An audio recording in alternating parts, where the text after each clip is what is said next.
क्या आपने कभी सोचा है कि यह जीवन, यह शरीर, क्या बस एक पड़ाव है? क्या हमारी आत्मा, हमारी चेतना इस भौतिक अस्तित्व से कहीं अधिक गहरी और शाश्वत है? भारत की प्राचीन भूमि से उपजा पुनर्जन्म का रहस्य हमें इस प्रश्न का उत्तर देता है। मृत्यु अंत नहीं, बल्कि एक नए आरंभ का द्वार है। यह एक ऐसी यात्रा है जो हमें अपने कर्मों, अपनी इच्छाओं और अपनी चेतना के गहरे अर्थों को समझने का अवसर देती है। भारत वह पवित्र भूमि है जहां मानव सभ्यता ने सबसे पहले आत्मा की अमरता का उद्घोष किया। ये वह स्थान है जहां मृत्यु को एक भयावह अंत नहीं, बल्कि जीवन के एक चक्र का स्वाभाविक पड़ाव माना गया। यहाँ की मिट्टी में रची बसी तीन महान परंपराएं, हिंदू धर्म, जैन धर्म और बौद्ध धर्म, पुनर्जन्म के इस गूढ़ सिद्धांत को अपने अपने अनूठे दृष्टिकोण से देखती हैं। इन परंपराओं ने न केवल मृत्यु के भय को कम किया, बल्कि जीवन को एक व्यापक परिप्रेक्ष्य दिया। उन्होंने सिखाया कि हमारे आज के कर्म हमारे भविष्य के जन्मों की नींव रखते हैं। यह विचार हमें अपने कार्यों के प्रति अधिक सचेत और जिम्मेदार बनाता है। हिंदू धर्म के अनुसार आत्मा, आत्मन न तो जन्म लेती है और न ही मरती है। यह अविनाशी, शाश्वत और अपरिवर्तनीय है।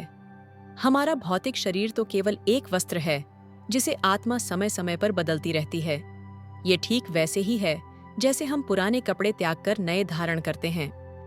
यह आत्मा, जिसे ब्रह्म का अंश माना जाता है, जन्म, कर्म, मृत्यु और पुनर्जन्म के अंतहीन चक्र, जिसे संसार कहते हैं, में फंसी रहती है। इस चक्र का निर्धारण हमारे कर्मों द्वारा होता है। अच्छे कर्म हमें उच्च योनियों में ले जाते हैं, जबकि बुरे कर्म हमें निम्न योनियों में धकेल सकते हैं।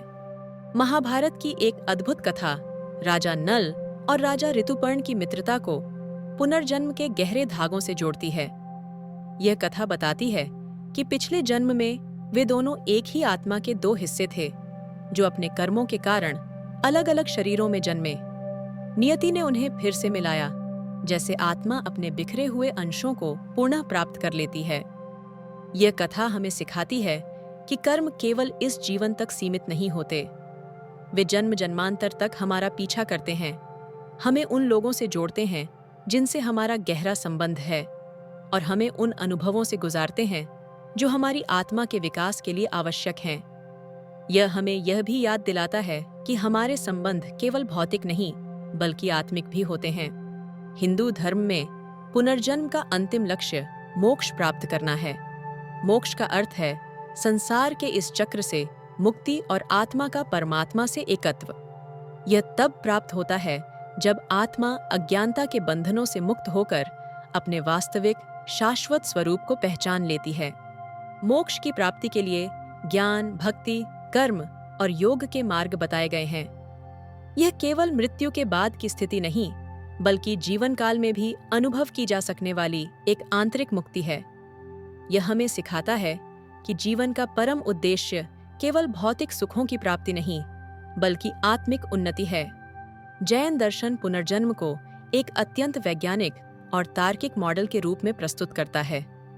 जैन मान्यता के अनुसार कर्म कोई अमूर्त या भावनात्मक अवधारणा नहीं है, बल्कि यह पुद्गल नामक सूक्ष्म भौतिक कणों से बना है। ये कण हमारे विचारों, शब्दों और कार्यों के माध्यम से आत्मा पर चिपक जाते हैं। जैसे धूल किसी कपड़े पर जम जाती है, वैसे ही हमारे क्रोध, लोभ, हिंसा और मोह जैसे नकारात्मक भावों से उत्पन्न कर्मकण आत्मा को भारी बना देते हैं। ये कण आत्मा की स्वाभाविक शुद्धता और प्रकाश को ढक लेते हैं, जिससे वह संसार चक्र में फंसी रहती है। जब शरीर का अंत होता है, तो आत्मा इन कर्म कणों के भार के साथ एक नए शरीर में प्रवेश करती है। कर्मों का भार ही आत्मा की अगली गति, योनि का निर्धारण करता है। जितने भारी कर्म होते हैं, उतनी ही निम्न गति, जैसे नरक या तिर्यंच, पशु पक्षी योनि, में आत्मा जाती है। इसके विपरीत जितने हल्के कर्म होते हैं, उतनी ही उच्च गति, जैसे मनुष्य या देवलोक, में आत्मा का जन्म होता है। यह सिद्धांत हमें अपने प्रत्येक विचार और कार्य के प्रति अत्यंत सचेत रहने की प्रेरणा देता है, क्योंकि हर एक क्रिया हमारे भविष्य को आकार देती है। जैन शास्त्रों में प्रभव नामक एक भयंकर राक्षस की कथा मिलती है। उसने अपने जीवन में अनगिनत हिंसक कर्म किए थे, परंतु मृत्यु से ठीक पहले उसे एक क्षण के लिए अहिंसा का सच्चा बोध हुआ। सिर्फ 1 सेकंड का यह सम्यक भाव उसके कर्मों को इतना हल्का कर गया कि अगले जन्म में वह देवलोक में जन्मा। यह कथा जैन धर्म के एक महत्वपूर्ण सिद्धांत को उजागर करती है। एक पल का भी सच्चा पश्चाताप या सही भाव जन्मों के कर्मों के भार को कम कर सकता है। ये हमें आशा देता है कि कभी भी देर नहीं होती और एक सच्चा हृदय परिवर्तन हमारे भाग्य को बदल सकता है। यह हमें सिखाता है कि आंतरिक शुद्धि ही वास्तविक मुक्ति का मार्ग है। जैन धर्म में पुनर्जन्म का अंतिम लक्ष्य कैवल्य प्राप्त करना है। कैवल्य का अर्थ है आत्मा का कर्म कणों से पूरी तरह मुक्त होकर अपने शुद्ध, अनंत ज्ञान और आनंदमय स्वरूप को प्राप्त करना। यह अवस्था अरिहंत और सिद्ध प्राप्त करते हैं। कैवल्य की प्राप्ति के लिए त्रिरत्न, सम्यक दर्शन, सही विश्वास, सम्यक ज्ञान, सही ज्ञान और सम्यक चारित्र, सही आचरण का पालन करना आवश्यक है। यह हमें सिखाता है कि आत्मनियंत्रण और नैतिक जीवन ही आत्मा की शुद्धि का मार्ग है। बौद्ध धर्म भी पुनर्जन्म की बात करता है, लेकिन एक महत्वपूर्ण अंतर के साथ। बौद्ध धर्म अनात्मन के सिद्धांत पर आधारित है, जिसका अर्थ है कि कोई स्थायी अपरिवर्तनीय आत्मा नहीं होती। कोई मैं या मेरा नहीं है जो एक शरीर से दूसरे शरीर में जाता हो। इसके बजाय बौद्ध धर्म चेतना के प्रवाह की बात करता है। यह प्रवाह विचारों, इच्छाओं, वासनाओं और कर्मों का एक निरंतर क्रम है। मृत्यु के बाद यह चेतना का प्रवाह एक नई चेतना को जन्म देता है, जो पिछले जन्म के कर्मों और इच्छाओं से प्रभावित होती है। इसे समझने के लिए दीपक की लौ का दृष्टांत दिया जाता है। जब एक दीपक की लौ से दूसरे दीपक को जलाया जाता है, तो लौ वही नहीं होती, लेकिन वह उसी से जन्मी होती है। इसी प्रकार एक जीवन की चेतना दूसरे जीवन की चेतना को जन्म देती है, बिना किसी स्थायी आत्मा के हस्तांतरण के। यह सिद्धांत हमें सिखाता है कि हम जो कुछ भी हैं, वह हमारे कर्मों और इच्छाओं का परिणाम है। यह हमें अपने विचारों और कार्यों के प्रति अधिक जागरूक बनाता है, क्योंकि वे ही हमारे भविष्य के अस्तित्व की नींव रखते हैं। पाली ग्रंथों में एक अद्भुत वर्णन मिलता है कि बुद्ध ने बोधिवृक्ष के नीचे चक्रवत्ती ज्ञान प्राप्त करते समय अपने 500 से अधिक पूर्व जन्मों को याद किया था। कभी वे राजा थे, कभी बंदर, कभी हंस, कभी किसान। यह दर्शाता है कि चेतना का प्रवाह विभिन्न रूपों और अनुभवों से होकर गुजरता है।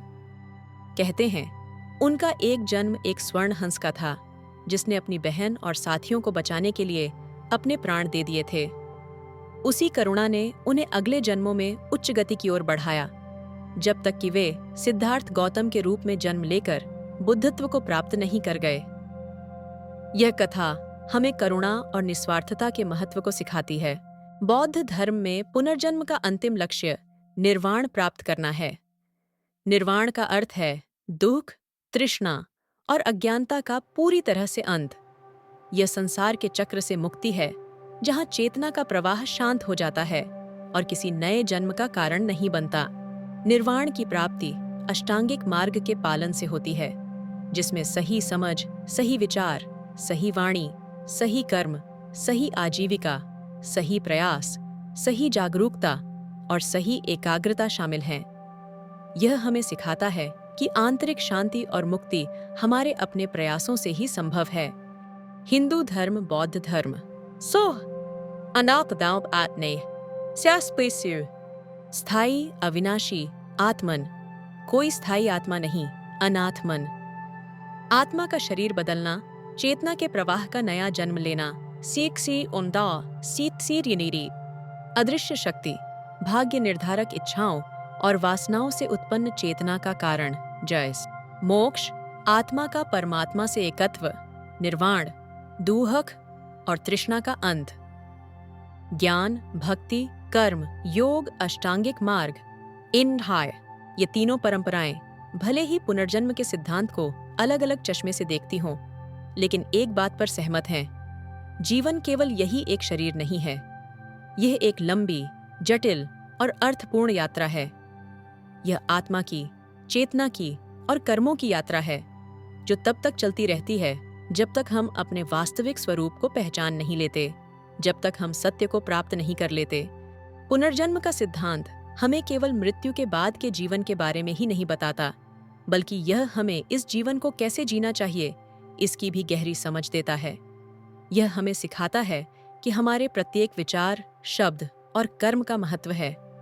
वे केवल वर्तमान को ही नहीं, बल्कि हमारे अनंत भविष्य को भी आकार देते हैं। यह हमें अपने भीतर झांकने, अपनी इच्छाओं को समझने और अपने कर्मों के परिणामों पर विचार करने के लिए प्रेरित करता है। यह हमें करुणा, अहिंसा और आत्मनियंत्रण के मूल्यों को अपनाने के लिए प्रोत्साहित करता है, क्योंकि यही वे मार्ग हैं जो हमें इस संसार चक्र से मुक्ति दिला सकते हैं। क्या आप इस अनंत यात्रा के एक जागरूक मुसाफिर बनना चाहते हैं? क्या आप अपने कर्मों के गहरे अर्थ को समझना चाहते हैं? तो आज ही अपने जीवन के प्रति एक नया दृष्टिकोण अपनाएं। अपने विचारों को शुद्ध करें, अपने शब्दों में मिठास लाएं और अपने कर्मों को परोपकार से भर दें। इस वीडियो को लाइक करें, अपने दोस्तों और परिवार के साथ साझा करें और हमारे चैनल को सब्सक्राइब करें ताकि आप जीवन के ऐसे ही गहरे रहस्यों को जान सकें। हमें कमेंट्स में बताएं कि पुनर्जन्म के बारे में आपके क्या विचार हैं। आपकी यात्रा शुभ हो।